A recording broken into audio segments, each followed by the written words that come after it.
ajudan bupati. E. Saudara NR, ajudan bupati. Dan F. MW, ajudan bupati. Kronologis tangkap tangan yang dilakukan oleh KPK pada 21 September kemarin, yaitu pada hari Selasa tanggal 21 September 2021, tim KPK menerima informasi dari masyarakat akan adanya dugaan penerimaan sejumlah uang oleh penyelenggara negara yang diduga telah disiapkan dan akan diberikan oleh AZR. Tim KPK selanjutnya bergerak dan mengikuti AZR yang telah menyiapkan sejumlah uang yaitu sebesar 225 juta rupiah.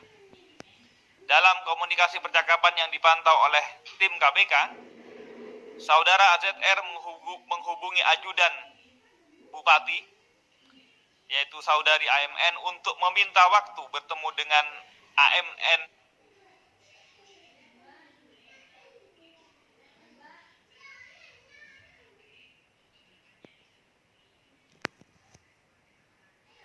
selanjutnya meningkatkan status perkara ini ke tahap penyidikan dengan mengumumkan tersangka sebagai berikut. A. Saudari AMN, Bupati Kolaka Timur periode 2021-2026. B. Saudara AZR, Kepala BPBD Kolaka Timur.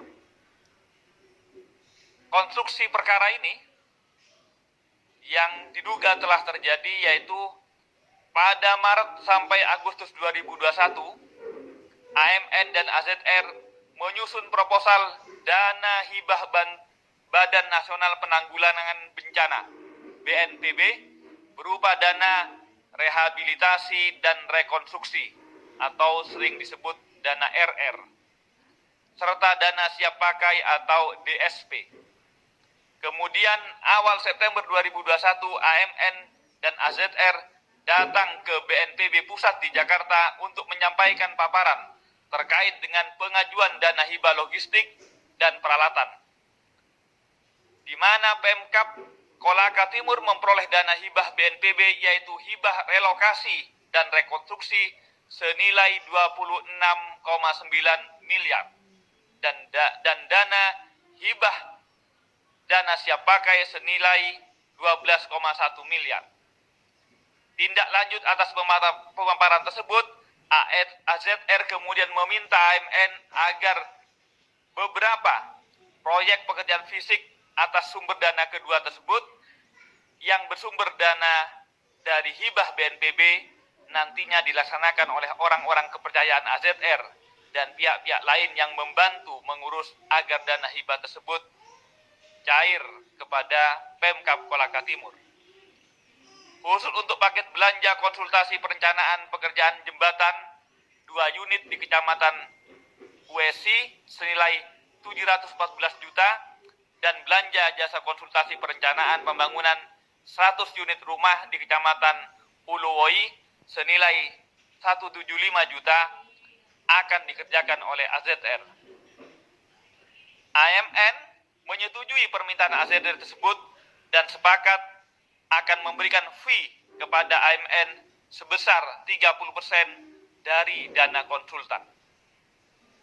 Selanjutnya AMN memerintahkan AZR untuk berkoordinasi langsung dengan Dewa Made Ratmawan, Kabak ULP, agar memproses pekerjaan perencanaan lelang konsultan dan menguploadnya ke LPSE sehingga perusahaan milik AZR dan atau grup AZR dimenangkan serta ditunjuk menjadi konsultan perencana pekerjaan 2 proyek dimaksud.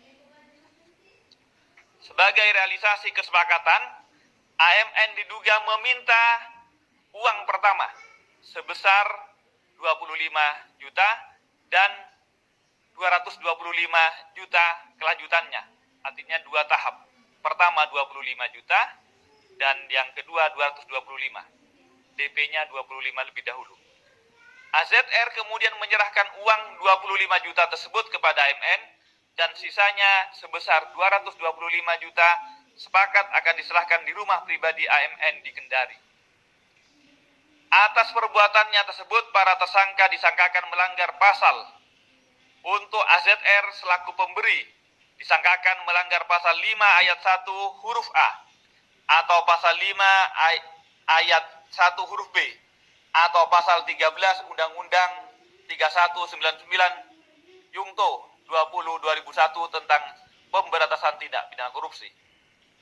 Untuk saudara MN selaku penerima disangkakan melanggar pasal 12 huruf A atau pasal 12 huruf B atau pasal 11 Undang-Undang 3199 Yungto Undang-Undang 20/2001 tentang pemberantasan tindak pidana korupsi.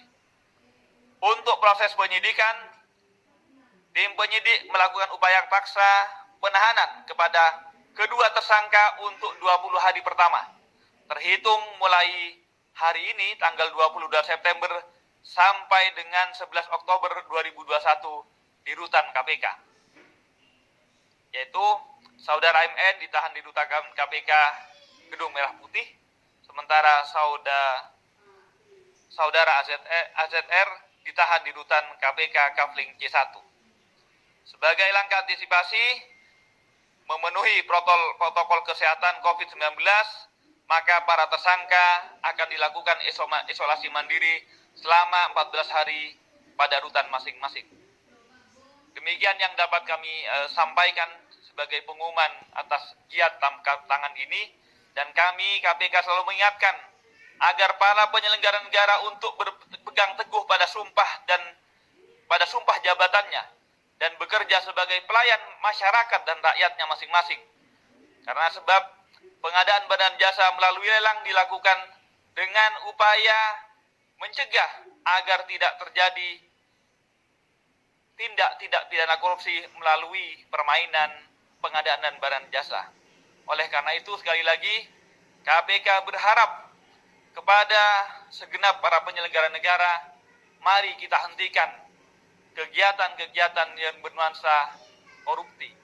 Karena bagaimanapun saat ini kita sedang menghadapi COVID-19, masih banyak anggaran dan dana rakyat yang dibutuhkan untuk pembangunan bangsa kita. Demikian yang dapat kami sampaikan. Terima kasih, saya kembalikan ke saudara Ali Fikri.